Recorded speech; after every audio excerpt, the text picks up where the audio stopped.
이 방주 안에 있는 축복, 우리가 온전히 놓치지 말고 누리고 가야 될 줄 믿습니다. 방주란 뭐냐?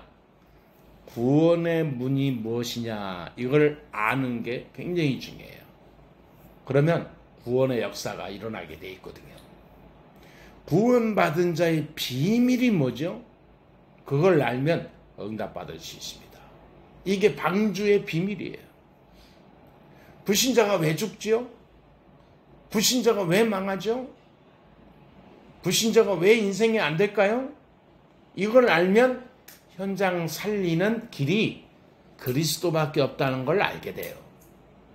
불신자가 나보다 더 잘 사는데 더 잘 나가는데 이러면 절대로 현장 살리는 길이 그리스도라는 것을 놓쳐버리게 돼요. 그러면 영적 방황이 됩니다. 그 사람은 그 사람이지만 내가 영적 방황 상태인 거예요. 그러니까 노아는요, 세상 아무리 잘 나가도 하나도 부럽지 않고 방주 짓는 일에 최고의 가치와 축복을 누린 거예요. 우리가 그리스도 안에 있다는 것이, 이 복음 안에 있다는 것이 최고의 내 인생의 가치요, 축복이요, 자부심으로 알아야 될 줄 믿습니다. 이게 24대에 돼요. 하나님이 그걸 원하시는 거예요. 이걸 모르니까 영적으로 방황하는 거예요. 영적으로 무너지니까 육신이 안 돼. 사람이 희한한 거예요. 우리는 이 일을 위해서 무엇을 해야 되냐? 이러한 알아듣는 사람을 찾고 이 사람을 키우고 이 사람을 세우는 겁니다. 그래서 파송하는 겁니다. 현장으로 파송하는 거예요. 저와 여러분들은 오늘 예배 드리고 현장으로 파송되는 겁니다. 할렐루야. 현장에 그냥 또 내가 살아가는 곳에 살아야지가 아닙니다. 하나님이 저와 여러분을 현장으로 파송하는 거예요. 언약을 주고 파송하는 겁니다. 목적을 가지고 파송하는 겁니다. 이 방주의 비밀을 못 깨닫고 놓치게 되면 나중에 하나님은 새로운 이 시대를 다시 열어요. 하나님이 창세기 11장에 넘어가면 이 12장부터 오면 아브라함을 부르잖아요. 아브라함. 이래도 저래도 안 되니까 또 사람들은 또 이상하게 빠져나가. 바벨탑으로. 성공만 하면 되는 줄 알아. 하나님 이것도 저것도 사라졌어. 그때 하나님은 아브라함을 부르시는 거예요. 아브라함을 통하여 새 역사가 시작된 겁니다. 자, 저와 여러분들 지금 이 세상 보면서 똑같이 따라가지 마시고 똑같이 고민하고 똑같이 방황하고 똑같이 힘들어하고 똑같이 뭔가 막 목적 가지고 막 설정하고 가지 말고 달라야 돼요. 내가 똑같이 돈 벌어야지, 성공해야지, 집 가야지, 좋은 환경 살아야지, 내가 막 더 좋은 데서 막 누리면서 살아야지, 즐기면서 가야지. 이런 똑같은 세상 사람들의 눈으로 가지 마시고 노아처럼, 아브라함처럼 방주 속으로만 들어가는 거예요. 예? 나는 방주 짓는 자다. 나는 방주 안에 있는 사람이다. 방주 안에 있는 사람보다 더 부자는 없어요. 그렇죠? 방주 안에 있는 사람보다 더 행복한 자가 없는 거예요. 아브라함 보세요. 너는 내가 지시할 땅으로 가라. 네가 살아가는 네 현장 나와서 내 말씀으로 살아라. 그 말이거든. 그때 아브라함은 모든 것을 버리고 말씀으로 따라간 거예요. 복음 따라간 거예요. 새로운 사명을 붙잡은 겁니다. 이걸 놓치게 되면 안 되는 겁니다. 그래서 우리가 노아의 신앙을 제대로 가지고 가야 되겠습니다. 첫 번째, 이 노아의 신앙 어떤 신앙이냐? 성경적인 신앙입니다. 하나님의 말씀하셨기 때문에 라고 다 준행하였더라 그랬어요. 노아는 자기의 감정으로 간 게 아니라 말씀 따라갔어요. 자기의 고집으로 방주 진 게 아닙니다. 말씀 따라간 겁니다. 저와 여러분들이 오늘부터 한 주간 살아가시면서 내내 뭘 해야 되냐? 말씀 따라가는 훈련하세요. 말씀 따라. 주일날 예배를 왜 주십니까? 말씀 따라갈 하나님의 메시지를 우리에게 주는 거예요. 그걸 붙잡는 거예요. 이번 주에 내가 오직 하면서 말씀 붙잡고 기도해야 할 제목을, 응답의 축복의 제목을 주시는 겁니다. 그걸 가지고 여러 가지 복잡하게 막 이게 흩뜨지 마시고 딱 요약하는 거예요. 딱 하나로. 그렇죠? 그래야 사람이 정확하게 알 수가 있습니다. 사람이 여러 가지 많이 아는 사람 치고 한 가지 점성이 떨어지잖아요. 한 가지 점성을 가진 자가 여러 가지를 몰라도 세상에서 앞서가더라고. 우리가 기도도 그렇게 해야 돼요. 여러 가지 막 애둘러서 막 무슨 뭐 전 세계 다 담지 말고 지금 나에게 주신 말씀 붙잡고 기도하면 되는 거예요. 이 방주는 노아는 120년 동안 다 산에서 지었는데 한 번도 빠짐없이 방주를 위하여 기도한 거예요. 노아는. 그렇죠? 다른 거 하지 않았어요. 방주 속에만 집중한 거예요. 이번 주에 하나님 주신 말씀 붙잡고 현장에 예수가 그리스도라는 사실을 온전히 누리는 한 주간 되기를 주의 이름으로 축복합니다. 항상 문제 왔다. 예수는 그리스도. 노아는요, 하나님의 음성 들었어요. 하나님의 음성을 그냥 소리로 들은 게 아니라 막 가슴에 담은 겁니다. 우리가 하나님 말씀에 내 가슴이 다 항상 뭉클뭉클해야 되는 거예요. 하나님 말씀 딱 붙잡아야 됩니다. 자, 그리고 노아가 방주 들어왔어요. 들어왔다면 어떻게 되죠? 누려야 됩니다. 이게 성경적인 거예요. 방주 안에 들어왔으면 누려야 되는 거예요. 방주 안에 있는데도 방황해. 그건 세상 웃음거리가 됩니다. 방주 안에 들어왔으면 흔들림이 없어야 돼요. 방주 안에 들어왔는데 뭐가 걱정입니까? 밖에 비가 많이 와. 나하고 뭔가 상관이 있습니까? 아니, 내가 우산이 튼튼한 게 있어. 비가 많이 와. 뭔 상관이 있습니까? 걷는데 문제 없죠. 내게 그리스도로 말미암아 구원의 축복 속에 있다면 지금부터 누려야 됩니다. 그렇지요? 우리가 누려야 되는 거예요. 그러니까 실제로 하나님 주신 축복을 온전히 가장 행복하게 누리시게 되기를 주의 이름으로 축복합니다. 두 번째로는 방주 안의 축복이 어떤 거죠? 이걸 알아야 돼요. 말씀 붙잡고 방주 안에 들어가기만 하면 돼요. 방주 안에 있는 축복은 뭐냐? 세계복음화 하시려고 하나님이 택하신 거다, 그 말이에요. 세계복음화 하시려고. 하나님은 노아를 통하여 세계를 다시 시작합니다. 하나님은 그리스도의 언약을 붙잡은 우리를 통하여 세계를 열어가시는 거예요. 이걸 딱 언약 잡으시게 되길 바랍니다.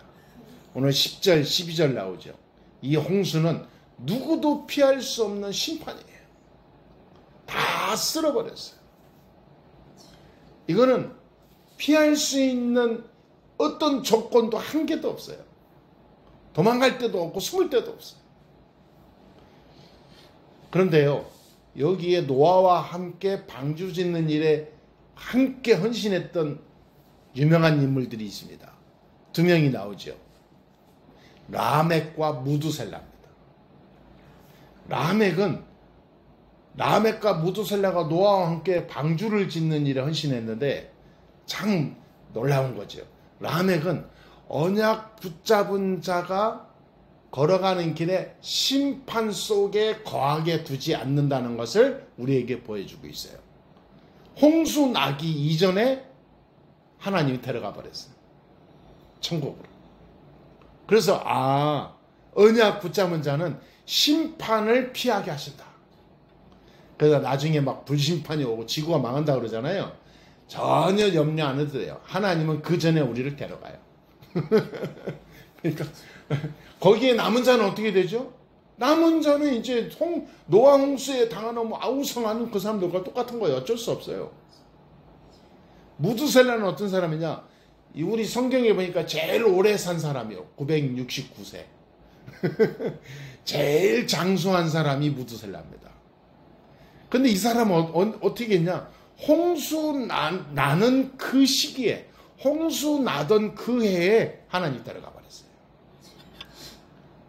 그러니까 이 이 사람들은 결국은 뭐냐면 노아 방주 안에 못 들어왔다가 아니라 이미 자기 생을 다한 거죠. 마지막 노쇠하면서 생을 다할 때까지 방주를 위하여 같이 기도한 자다 그 말이에요. 근데 그때 이제 노아 가정 어렸지 않습니까?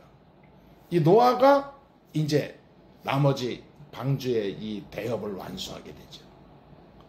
홍수 가운데서도 심판을 넘어서는 게 노아였습니다. 그러니까 우리는 그리스도 안에 있으면 어떤 일이 와도 상관없다 그 말이에요. 그렇죠? 그러니까 괜히 막 뭔 일이 생겼다고 어렵다고 막 혼자 괴로워할 필요도. 저도 보면은 조금 힘들고 막 이게 마음이 이렇게 막 늘 거기에 집착되고 막 그러잖아요. 근데 이제 그런 것이 이제 거의 사라지는 거예요. 몸이 조금 저기 해도 어떤 때는 잠이 안 와야 되는데 잠을 너무 잘 자고 이렇게. 어떤 때는 내가 잘못됐나. 이거는 잠을 안 자고 좀 해야 되니 기도도 하고 막 어떤 사람 조금 문제 있다고 철회하면서 기도하고 그러더라고. 그래 나는 이상하게 막 그렇게 잠도 잘 자고. 근데 성경을 보니까 제 판단이 맞더라고요. 다 하나님이 하시는 거죠. 내가 들어간다고 해서 되는 게 아니거든. 우리는 말씀만 따라가면 되는 거다 그 말이에요. 말씀 붙잡고 언약 붙잡고 있냐 없냐가 중요한 거지. 내가 기도를 하냐 안 하냐 중요한 게 아니거든. 기도를 많이 하냐 안 하냐 이거는 종교 논리예요. 기도를 많이 한다서 응답 주고 기도를 조금 한다서 그게 아니고 우리는 항상 방주 안에 있는 거예요. 할렐루야. 방주 안에 있는 자체는 삶이 기도예요. 그렇잖아요. 삶이. 24 하는 거지 24. 결론을 내리겠습니다. 방주 안에 있던 노아와 가정과 그 모든 이 생명은 다 살았습니다. 홍수 때문에 노아의 가정은 즐겁게 여행을 한 거예요. 그렇죠? 150일 동안 여행을 한 거예요. 홍수 때문에 세상 사람들은 다 죽었어요. 오히려 방주 안에 있는 사람은 축복의 기회요 응답의 기회입니다. 언약 가진 저와 여러분에게 문제 오면 하나님 말씀 성취의 기회예요. 이 해답이 없는 자에게는 문제거리고 염려거리인데 이 답을 가진 자는 축복의 기회다 그 말이에요. 지금 우리 교회 성도들이 어떤 축복을 받을 것이냐 성경 안에 다 있습니다. 오늘 말씀 안에 다 있어요. 답이 다 나와 있습니다. 방주 안에 들어가고 방주 누리면 되는 거다. 그럼 끝이요. 방주 안에 있는 자는 창세기 1장 28절의 축복을 누릴 수밖에 없어요. 그렇죠? 모든 땅을 정복하고 다스리고 번성하고 올 수밖에 없어요. 문제를 보고 염려하고 원망하면 실패할 수밖에 없습니다. 이제 방주를 누립시다. 마무리하겠습니다. 하나님 방주를 문을 닫아버렸어요. 16절에 방주 문 닫으니까 어떻게 돼요? 아무리 밖에서 두들겨도 안 열리는 거예요. 닫은 다음에는 누구도 들어갈 수 없어요.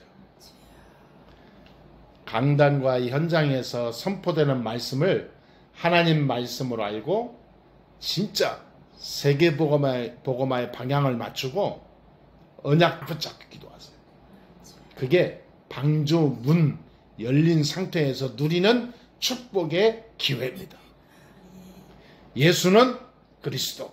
지금 부활하셔서 성령으로 나와 함께 하시고 역사하고 계시고 세계 복음화를 이루고 계신다. 반드시 그분은 나중에 재림하신다. 그래서 지금 우리는 뭐냐?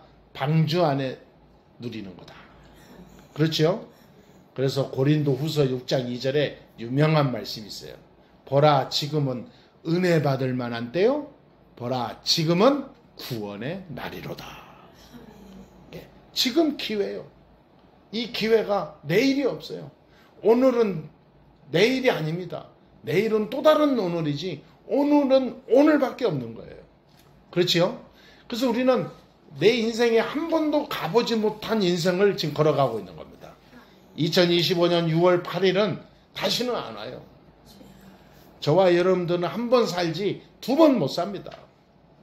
우리는 방주 안에 있기 때문에 이제는 방주 누려야 되는 거예요. 방주 누리는 이 축복은 다시는 못 와요. 하나님의 기회를 붙잡고 세계복음의 축복을 누리시는 기도로 한 주간 승리하시게 되기를 주 예수 이름으로 축복합니다. 기도하겠습니다. 하나님 감사합니다. 하나님께서 모든 영광 받아주시고 진짜 방주의 축복을 누리는 우리 성도들 되게 하여 주옵소서. 예수 그리스도의 이름으로 기도합나이다. 아멘.